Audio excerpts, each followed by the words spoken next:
हरिः ओं श्रीगुरुभ्यो नमः। हरिनामस्तुतिसेयुकाव्यं सुवर्णाम्भोजहंसावळीं सुरुचिभ्राजितమైన మనస సరస్ఫూర్తిం వెలుంగొందు శ్రీహరినామస్తుతిలేని కావ్యం విచిత్రార్థాన్వితం వయ్యు శ్రీకరమై ఉండదు అయోగ్య దుర్మదన దత్కోలగర్కాకృతిం అపశబ్దంబులగూడియున్ హరిచరిత్రాలాపముల్ సర్వసపాప పరిత్యాగము సేయుగావున హరిన్ భావించుచున్ పాడుచున్ జపముల్ సేయుచు వీనులన్ వినుచు అశ్రాంతంబు కీర్తించుచున్ తపసుల్ సాధులు ధన్యులౌదురు గదా తత్వజ్ఞ చింతింపుమా. ఎరిగెడివాడు కర్మచయమెల్లను మాని హరిస్వరూపము నెరయ నెరంగి అవ్వలన నెరుపుచూపు గుణానురక్తుడై తెరకువలేక కృమ్మరుచు దేహ ధనాద్యాభిమానయుక్తుడై ఎరుగని వానికి తెలియ ఈశ్వరలీలెరుంగజప్పవే.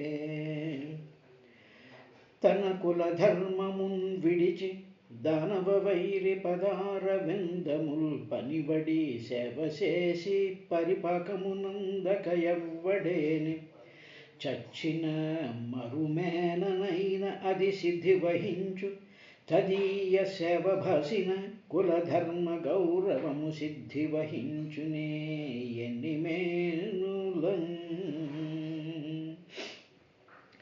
విష్ణుండు విశ్వంబు విష్ణుని కంటెను వేరేమియును లేదు. విశ్వమునకు భవ వృద్ధి లయములు ఆ పరమేశు చేనగు నీ వెరుంగుదుగాదే. నీ ముఖమున ఎరిగింపబడ్డది ఏకదేశమున నీ భువన భద్రమునకై పుట్టినట్టి హరికళాజాతుండవని విచారింపుము. రమణతో హరిపరాక్రమములల్ల వినుతి చేయుమీవు వినికియు చదువును దానమతుల నయము తపము ధృతియు కలిమి కల్ల ఫలముగాదే పుణ్యశ్లోకు కమలనాభు పొగడ కలిగనేని. హరి ఓం శ్రీ గురుభ్యో నమః. అహం సర్వేషు భూతేషు భూతాత్మా అవస్థితః సదా తం అవజ్ఞాయ మాం మర్త్యః కురుతే అర్చావిడంబనం. యో మాం సర్వేషు భూతేషు సంతం ఆత్మానం ఈశ్వరం హిత్వా అర్చాం భజతే మౌఢ్యాద్భస్మన్యేవ జుహోతి సహ అని చెప్పి కపిల మహర్షి తల్లైనటువంటి దేవహూతికి, ఓ విదురా, మానవుడు చేసేటువంటి మానవుడి యొక్క అజ్ఞానంతో తెలియనటువంటి ఒక విషయం చేత భక్తి అనగానే మూర్తులను పూజించడం, అర్చన చేయడం అనేటువంటి విధంగానే అనుకుంటూ ఉంటారు. కానీ వీళ్ళు యాడ్ చేసుకోవలసినటువంటి భావం ఒకటి ఉంది. ఆ భావం లేకుండా చేసేటువంటి అర్చనాదులు కానీ మిగతా ఏ వేదవిహితమైనటువంటి కర్మలు చేసినా సరే అవన్నీ కూడా తనని తను మోసం చేసుకోవడమే కాక ప్రపంచాన్ని కూడా మోసం చేసినట్టే విడంబనం అవుతుంది అని ఒక బ్లిస్టరింగ్ అంటే చాలా ఒక విధమైనటువంటి ఒక వార్నింగ్ లాగా ఆయన తల్లికి చెప్పాడు. ఇక్కడ మనం గ్రహించవలసింది అదేమిటండి, అంతకుముందు ఏమోనేమో విగ్రహాలు పూజించాలి, స్పర్శం చేయాలి, దర్శనం చేయాలి, అర్చించాలి, అవి చేయాలి, ఇవి చేయాలి అని చెప్పారు కదా. మరేమో ఇక్కడికి వచ్చేటప్పటికి ఇలాంటి పూజలు చేసినా కూడా అదంతా కూడా మోసమేను, తర్వాత అపహాస్యం చేయడమే అవుతుందని చెప్పి మళ్ళీ ఈ మాట ఎందుకు మార్చారండి అని చెప్పి మనందరికీ కూడా అనుమానం రావచ్చు.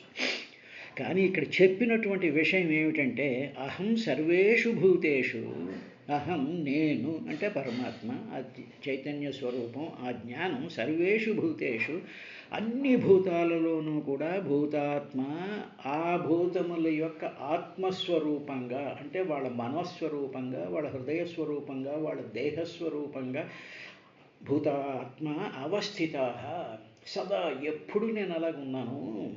అటువంటి నన్ను అవజ్ఞాయ, నన్ను తిరస్కరించి అసలు నన్ను పట్టించుకోకుండా, నా గురించి ఏమీ ఆలోచించకుండా మధ్య ఏ మానవులు కురుతే అర్చా విడంబనం, ఈ పూజలన్నీ చేస్తూ ఉంటారు. ఈ చేసినటువంటి పూజలు అన్నీ కూడా మోసపూరితమైనటువంటివి, అపహాస్యం చేయడమే అవుతుంది అని చెప్పి ఒక స్ట్రాంగ్గా ఒక అటాక్ చేసినట్టుగా ఆయన చెప్పాడు.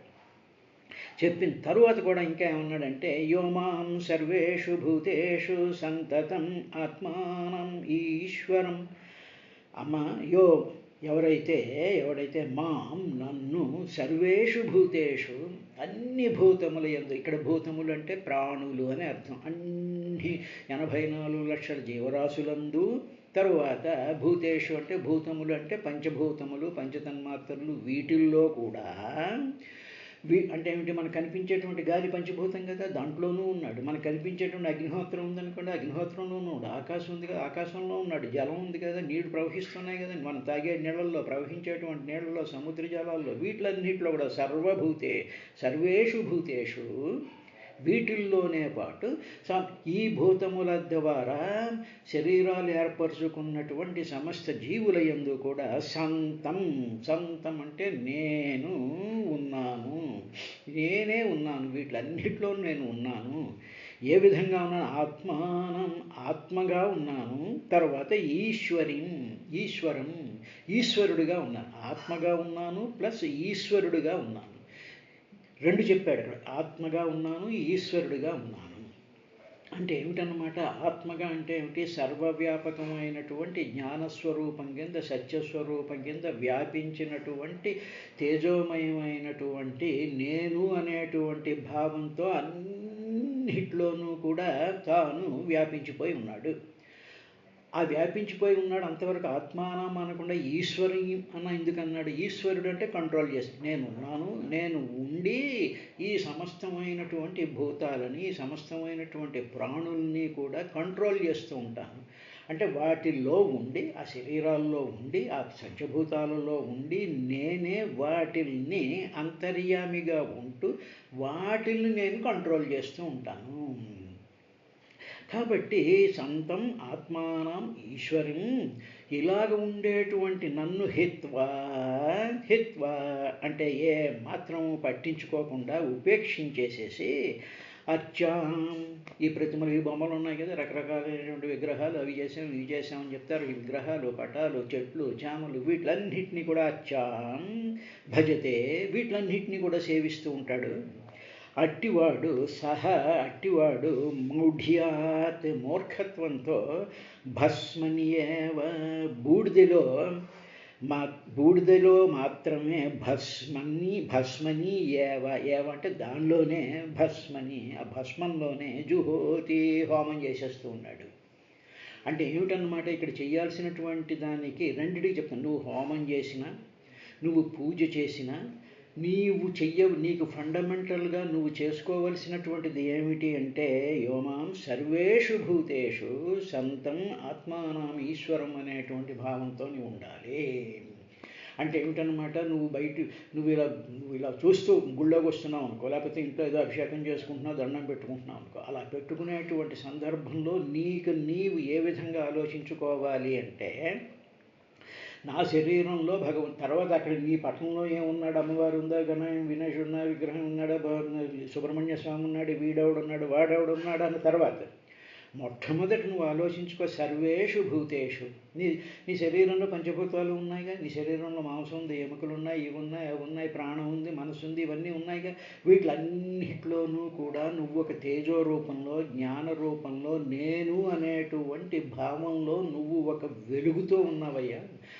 ఆ వెలుగుగా ఉండేటువంటి నువ్వే ఏం చేస్తున్నావు అంటే, నా మనసుకి శక్తినిస్తున్నావు, నా ఇంద్రియాలకి శక్తినిస్తున్నావు, నా ప్రాణానికి శక్తినిచ్చి, ఆ ప్రాణంలో దూరి ఆ ప్రాణం నాలో ఆడేటట్టు, ఆ గాలి పైకి కిందకి ఆడేటట్టు చేస్తున్నటువంటిది నువ్వే.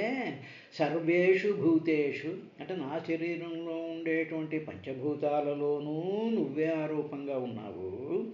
అట్ ది సేమ్ టైం నువ్వు కళ్ళు తెరిచి చూసేటప్పటికి నీకు కనిపించేటువంటి సమస్త పదార్థాల్లోనూ కూడా నువ్వే ఉన్నావు. నాలోనే కాదు, నన్ను దాటి బయటికి వస్తే నా కంటికి కనిపించేటువంటి ఖాళీ స్థలం కానీ, గాలి కానీ, ఇంకో మనిషి కానీ, ఒక చెట్టు కానీ, చేమ కానీ, తలుపు కానీ, ఏదైనా సరే వీటన్నిటిలోనూ నువ్వే ఉన్నావు అని మనం భావన చేసి ఆ తెర మీద ఇవన్నీ కూడా కనిపిస్తున్నాయి. ఆ తెర కనిపించదు. తెర మీద ఈ చెట్లు, చేమలు, ఇళ్ళు, మనుషులు, నా శరీరాలు, నా రక్తం ప్రవాహం ఇదంతా కూడా ఆ తెర ఒకటి ఉంది. కనిపించినటువంటి తెర మీద ఇవన్నీ ఆడుతున్నాయి. అంటే 3 డైమెన్షనల్ 4 డైమెన్షనల్ తెర ఇది. ఈ తెర మీద ఇవన్నీ ఆడుతున్నాయి అని చెప్పి నువ్వు భావన చేసిన తరువాత అలా చెయ్యకుండా నువ్వేం చేస్తున్నావు అంటే నన్ను పూర్తిగా మర్చిపోతాం. అవజ్ఞాయ, అవజ్ఞం చేయడం అంటే నిర్లక్ష్యం చేయడం అనమాట.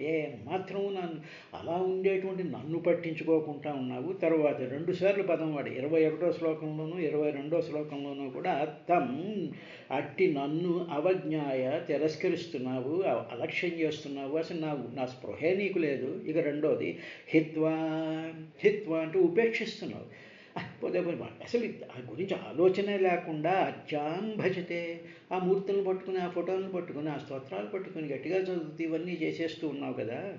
ఇలా చేయడం అనేటువంటిది ఏమిటంటే మౌఢ్యాద్, మూర్ఖత్వంతో.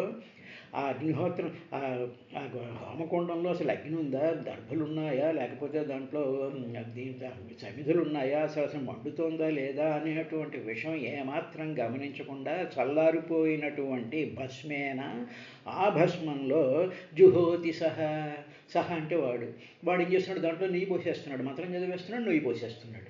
అందులో అసలు ఏం లేదు, అది భస్మం అది. కాబట్టి నువ్వు చేస్తున్నటువంటి పనులు ఈ విధంగా ఉంటున్నాయి. ఎందుకుంటున్నాయి అంటే సర్వేషు భూతేషు మాం అవజ్ఞాయ, నన్ను ఉపేక్షిస్తూ ఉన్నావు అనేటప్పటికీ ఒక్కసారి అందరికీ కూడా ఒక డౌట్ వస్తుంది. అదేమిటండి ఇలా చెప్తారు, ఆయన్ని ఉపేక్షించడం ఏమిటండి అని అనుకోండి. అంటే ఇప్పుడు మనం జాగ్రత్తగా ఆలోచించుకోవాల్సింది ఏమిటి అంటే, ఉదాహరణకి ఏమిటి అంటే, మనలో ఒక రకమైనటువంటి చైతన్యం ఉన్నది. అది మొట్టమొదటి మనం చేసుకోవాల్సినటువంటి భావన. ఆ చైతన్యము అంటే ఆ శక్తి అనుకుందాం. ఆ చైతన్యం ఒకటి ఉంది. ఆ చైతన్యంలో నుంచే నా శరీరం బయటకు, ఆ చైతన్యం తెర అనేటువంటి దాంట్లోంచి బొమ్మలు వస్తున్నట్టుగా, ఈ పైనుంచి ప్రొజెక్షన్ మాట మర్చిపోండి. ఒక తెర ఉంది, తెర మీద సినిమా తెర ఉంది, దాంట్లో బొమ్మలు ఆడుతున్నాయి. ఈ బొమ్మలు ఎక్కడి నుంచి వస్తున్నాయని భావన చేసుకోవాలంటే ఆ తెరలో నుంచి వస్తున్నాయని భావన చేసుకుంటాం. అదేవిధంగా ఈ మొత్తం సర్వవ్యాపకమైపోయినటువంటి ఒక సత్యం ఉంది, ఒక జ్ఞానం ఉంది. అవన్నీ నిర్గుణాలు, అవేం కనిపించవు. అటువంటి దానిలో నుంచి నా శరీరం ఉద్భవించి, అదేవిధంగా ఆ తెరలో నుంచే ఇంకో శరీరం, ఆ తెరలో నుంచే ఆకాశం, ఆ తెరలో నుంచే చంద్రుడు, నక్షత్రాలు, ఇవన్నీ దాంట్లో నుంచి ఇలా బయటికి చక్ చక్కని బయటకు వస్తున్నాయి. అంటే సముద్రంలో కెరటాలు వచ్చేస్తున్నట్టుగా పొంగులు వచ్చేస్తున్నాయి. ఇలా వచ్చేటువంటి దాని నీ ఆత్మ అంటారు. అది సర్వవ్యాపకం. ఇక్కడేమో నా శరీరంలో ఉంది, ఎదురుగా చూసేటప్పుడు కుక్క శరీరంలో ఉంది, అక్కడ చూసేటప్పటికి చెట్టు శరీరంలో ఉంది, ఆ పక్కన చూసేటప్పటికి ఇటు అటు కారుల్లో మనుషులు, పరుగెత్తే మనుషులు, నడిచే మనుషులు, ఏనుగో, దున్నపోతులు, ఎద్దులు, గాదులు, ఇవన్నీ కనిపించిపోతున్నాయి. ఇవన్నీ కూడా ఏమిటంటే వీటిలన్నింటినీ కూడా బయటికి ఇలాగ చక్కమని బయటికి ప్రొజెక్ట్ చేసేటువంటిది ఆత్మస్వరూపం.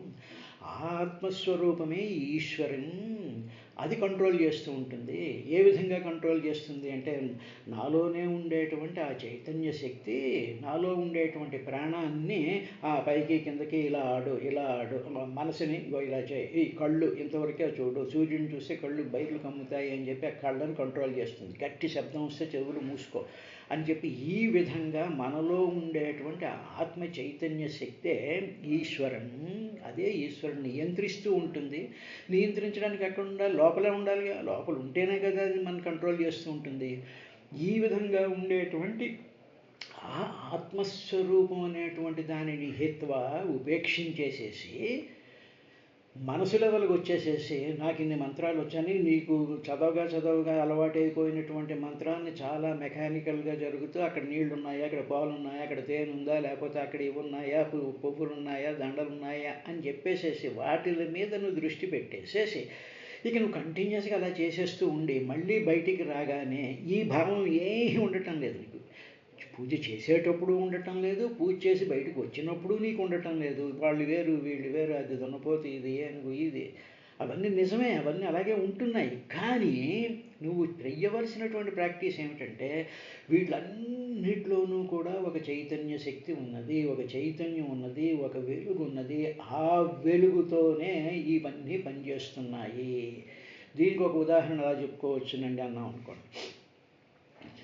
గది చీకటిగా ఉంది కాబట్టి ఇప్పుడు కరెంట్ ఉందా లేదా అని మనం టెస్ట్ చేయాలి అంటే చీకటి గదిలోకి వచ్చిన తర్వాత ఏం చేస్తాం, అక్కడ స్విచ్ ఉంటుంది, స్విచ్ ఆన్ చేస్తాం, వెంటనే లైట్ వెలుగుతుంది. అప్పుడు ఏమంటావు, కరెంట్ ఉందండో, లైట్ వెలిగిందండి అంటాం. ఇప్పుడు ఇమ్మీడియట్గా నువ్వు మర్చిపోయేది ఏమిటంటే కరెంటుని మర్చిపోతున్నావు, లైట్ని పట్టుకుంటున్నావు. ఇప్పుడు ఆ లైట్ని పట్టుకుని ఏం చేస్తున్నావు, ఆ లైట్ ఆ ట్యూబ్ లైట్ కాంతిలో ఉండేటువంటి కుర్చీలు, మనుషులు, వస్తువులు వీటిని చేస్తూ వాటితో నువ్వు ఇంటరాక్ట్ అయిపోతున్నావు. కానీ ఆ లైట్ని వెలిగించినటువంటి కరెంటుని ఉపేక్ష చేస్తున్నావు, అది వదిలేస్తున్నావు. అసలు దాన్ని దాన్ని అసలు నువ్వు పట్టించుకోవడమే లేదు నువ్వు. అదేవిధంగా మన శరీరంలో ఒక కరెంట్ ఉంది అనుకుందాం. మన శరీరమే కాదు, మనకు బయట ఉండేటువంటి గాలిలో కూడా, మనం చూసేటువంటి బయట సమస్తమైనటువంటి వస్తువుల్లో కూడా ఒక కరెంట్ ఉంది. ఆ కరెంట్ ఆన్ అయిపోయేటప్పటికీ ఆ కరెంట్ ఉండడం వల్ల ఈ చెట్టు అనేటువంటి ట్యూబ్ లైట్ వెలుగుతుంది, ఈ సింహం అనేటువంటి జంతువు కదులుతుంది, దోమలు, చేమలు, నక్షత్రాలు, గ్రహాలు ఇవన్నీ కూడా బల్బుల్లాగా పదార్థం కింద మారిపోయి వాటి యొక్క ధర్మాల ప్రకారం కలుగుతుంది. ఇప్పుడు మర్చిపోయింది ఏమిటి, మనం ఈ లైట్ చూసి కరెంటుని ఏ విధంగా మర్చిపోయామో అలాగా ఆ ఆత్మ చైతన్యం ప్రకాశం ఉందే, వీటిలన్నిటినీ వెలిగించి బయటికి ఈ విధంగా కనిపించేటువంటి విధంగా చేసేటువంటి ఆ ఆత్మ చైతన్య ప్రకాశాన్ని మర్చిపోయి ఈ పనులన్నీ చేస్తూ కూర్చున్నాం. ఇదేమో ఆధ్యాత్మికం అంటాడు, ఇదేమో ఆగమశాస్త్రం అంటాడు, ఇదేమో దీక్ష అంటాడు, ఇదేదో పూజ అంటాడు, ఇదేదో అర్చన అంటాడు, ఇదేదో ఇంకొకటి అంటూ ఉంటాడు. అనేసేసి మళ్ళీ బయటికి రాగానే ఆ మనుషులు వేరు, ఈ మనుషులు వేరు, ఇది వేరు, వాళ్ళు ఇలా ఉన్నారు, వీళ్ళు ఇలా ఉన్నారు, ఈ రకరకాలైనటువంటి కన్ఫ్యూజ్డ్ స్టేట్లో ఉంటారమ్మా. కాబట్టి ఇటువంటి దానిలో అసలు ఈ నన్ను అనేటువంటి దాన్ని అవజ్ఞ చేస్తున్నావు, హిత్వా ఈ విధంగా చేస్తున్నావు అని చెప్పినటువంటి ఈ 2 శ్లోకాలకే పోతన గారు అనిశము సర్వభూత హృదయాంబుజవర్తియనందనర్చు ఈశుని. అనిశము ఎప్పుడు కూడా సర్వభూత హృదయాంబుజవర్తియనందనర్చు, సమస్త భూతాల యొక్క హృదయాలలో అనువర్తే ఎప్పుడు కదులుతూ ఉండేటువంటి, నిశ్చలంగా ఉండేటువంటి, అన్నిటికీ కూడా శక్తినిచ్చేటువంటి, అన్నిటినీ పెంచేటువంటి, అన్నిటినీ పోషించేటువంటి, అన్నిటికీ కూడా జ్ఞానం కల్పించేటువంటి సర్వభూత హృదయాంబుజవర్తియనందనర్చు ఈశుని అంటే ఆ కంట్రోలర్ని నన్ను అవజ్ఞ చేసి, నన్ను అసలు ఏమీ పట్టించుకోకుండా, అసలు నేననేటువంటి వాడు ఉన్నాడు అనేటువంటి విషయమే నువ్వేమీ ఆలోచించకుండా మనుజుండు ఈ మానవుడు మత్ ప్రతిమార్చన విడంబనమున నా యొక్క ప్రతిమలు పెట్టుకుంటాడు. ఏదో వినాయకుడు అంటాడు, అమ్మవారు అంటాడు, వెంకటేశ్వర స్వామి అంటాడు, నరసింహస్వామి అంటాడు, సుబ్రహ్మణ్య స్వామి అంటాడు, లక్ష్మి అంటాడు, దుర్గ అంటాడు, ఇంకా అక్కడి నుంచి ఊళ్ళో వాళ్ళందరూ పట్టుకొని ఫోటోలన్నీ అక్కడ పెట్టేస్తూ ఉంటాడు. ఈ గందరగోళం చేసేస్తూ ఉంటాడమ్మా. మత్ ప్రతిమార్చన విడంబనమున. విడంబనం అంటే ఏమిటంటే ఆడంబరంగా, మోసపూరితంగా, ఏదో కనిపించాలి అనేటువంటి విధంగా మూఢుడై, మూఢత్వం అంటే ఏమిటంటే తెలియనితనమే కదా. అంటే ఏమిటి, ఇదంతా చేస్తున్నటువంటి వాడు పరమాత్మ. నువ్వు నీ ఎదురుగా కనిపిస్తున్నటువంటి విగ్రహంలో కూడా పరమాత్మ ఉన్నాడు. కానీ ఆ పరమాత్మను తొండంతో కూర్చుని వినాయకుడి కింద, ఏదో ఆకారంతో ఉండేటువంటి అమ్మవారి కింద, ఇంకో దాని కింద చూస్తున్నావు నువ్వు. కానీ దాంట్లో ఉండేటువంటి వెలుగు, దాంట్లో ఉండేటువంటి చైతన్యం, దాంట్లో ఉండేటువంటి జ్ఞానస్వరూపాన్ని నువ్వేమీ చూడటం లేదు. మూఢుడై ఉచిత భక్తిని నన్ను భజింపడేని. అలాగ నన్ను సమస్త హృదయాలలోనూ ఉండేటువంటి చైతన్య జ్ఞాన స్వరూప సత్యనిత్య బుద్ధ స్వరూపమైనటువంటి ఆ చైతన్య ప్రకాశం కింద నన్ను భజింపడేని ఆ విధంగా నన్ను భజించాలి, నన్ను ఆ విధంగా పూజించాలి, అర్చించాలి. అలా చెయ్యకుండా అమ్మనుజుడు మూఢుడై భస్మకుండం అంటే ఏమిటి, బూడిదతో ఉండేటువంటి హోమకుండంలో మానక వేచిన ఎట్టివాడగు. ఇంక అందులో నిప్పు ఉందా లేదా అనేటువంటి విషయం చూడకుండా దాంట్లో నేను హోమం చేస్తున్నాను రెండర్రా కూర్చుంటాను అంటే అందరూ వచ్చేసేసి కూర్చుంటారు. ఆ భస్మకుండంలో పోసేస్తూ ఉంటాడు, నెయ్యి పోసేస్తుంటాడు, మంత్రం చదివేస్తూ ఉంటాడు. ఎందుకు వచ్చిన గొడవ ఇదంతాను? ఈ విధంగా ఉంటారమ్మా మానవులు ఎప్పుడు అంటే సమస్త భూతముల యందు కూడా నేను ఉన్నాను. అందుకనే చూడండి, ప్రతి వాళ్ళు కూడా నేను నేను అంటారు. నేనండి అంటాం. ఎవరైనా సరే ఎవరు వచ్చారండి అంటే నేనండి అంటాం. ఆ నేను అనేటువంటిదే ఆత్మ చైతన్యం అన్నమాట. ఆ నేనే అసలైనటువంటి నేను. ఆ జ్ఞానం ఏమవుతుందంటే శరీరంతో కలిసిపోయి ఆ జ్ఞానం అంటే ఏమిటి, వచ్చినటువంటి కరెంటు ట్యూబ్ లైట్లోకి వచ్చేసేసి ఆ కరెంట్ ఏముంటుందంటే ఆ ట్యూబ్ లైట్లో వెలిగేటువంటి వెలుగు కింద వెలుగుతూ నేను ట్యూబ్ లైట్ నండి అంటాను. ఆ కరెంటే ఫ్యాన్లోకి వచ్చేసేసి తిరుగుతూ నేను ఫ్యాన్ నండి అంటారు. అదేవిధంగా నా శరీరంలోకి వచ్చేసినటువంటి ఆ కరెంటు శరీరంతో తాదాత్మ్యం చెందిపోయి నేను రామారావునండి, ఇంకొక ఆవిడ నేను విజయలక్ష్మినండి, ఇలాగా ఆ పేర్లతోనూ నామాలతోనూ ఉంటారు. ఫ్యాన్ వేరు, ట్యూబ్ లైట్ వేరు, నేను వేరు, విజయలక్ష్మి వేరు. అంటే రకరకాలైనటువంటి ఆకారాలలో ఉండేటువంటి విషయం అన్నిట్లోనూ కామన్గా ఉండేటువంటి ఆ సత్యం, ఆ జ్ఞానం, ఆ నిరాకారమైనటువంటి ఆత్మస్వరూపం, ఆ వెలుగు, ఆ స్వయం జ్యోతి, అది తెర.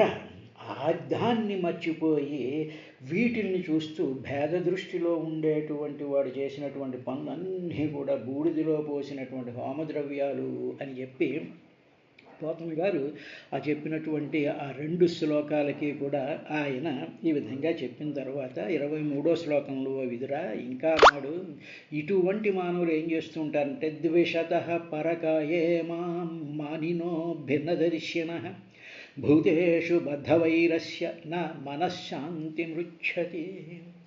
ఇలా చేసేటువంటి వాళ్ళు ఉంటారు చూసావా అమ్మా, వీళ్ళకి ముఖ్యంగా ఫస్ట్ వీళ్ళు ఏం కోల్పోతారు అంటే వీళ్ళకి ఏం ఉండదు అంటే మనశ్శాంతి అనేటువంటిది ఉండదు.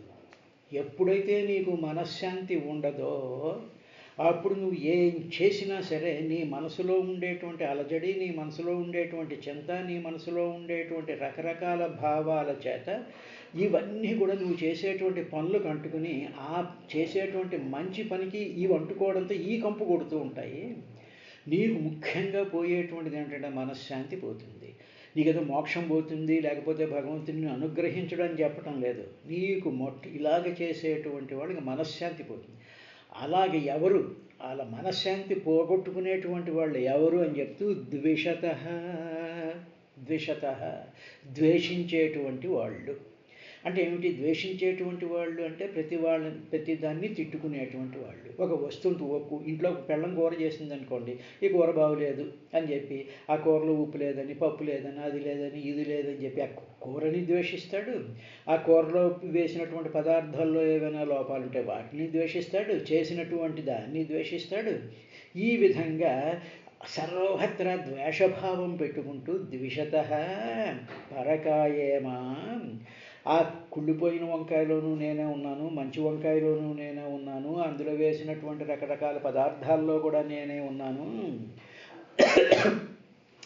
ఆ చేసినటువంటి పెళ్ళంలోనూ వంట మనిషిలో కూడా నేనే ఉన్నాను.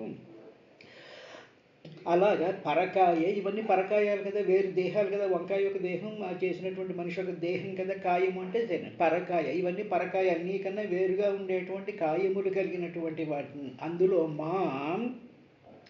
నేనున్నాను, నువ్వేం చేస్తున్నావు, నేను ఉన్నాను అనేటువంటి సంగతి ఏమాత్రము కూడా నువ్వు గ్రహించకుండా అవజ్ఞ చేసి హిత్వా ఉపేక్షించేసేసి ద్వేషిస్తూ ఉంటావు. నువ్వు ఇంట్లో నువ్వు చేస్తున్న పని ఇదే. అదేవిధంగా బయటికి రాగానే ప్రపంచాన్ని ద్వేషిస్తూ ఉంటావు. ప్రపంచంలో ఉండేటువంటి నీకు ఎవబడతాను పడదు, ప్రతి వాడిని ద్వేషిస్తూనే ఉంటావు, ప్రతి దాంట్లోనూ గుణదోషాలు ఎంచుతూనే ఉంటావు.